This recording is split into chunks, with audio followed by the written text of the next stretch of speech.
Using the CyberLink PowerDirector, you can directly live stream on social media. But Adobe Premiere Pro lacks this feature. Premiere Pro also lacks the screen recording feature.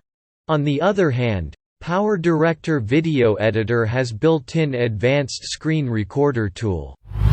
In PowerDirector, you can remove vocals from a song. But vocal remover is not found in Premiere Pro. Both PowerDirector and Premiere Pro have two powerful features of 8K video editing and 360 video editing. Premiere Pro lacks the text-to-speech feature for creating AI voiceover from text.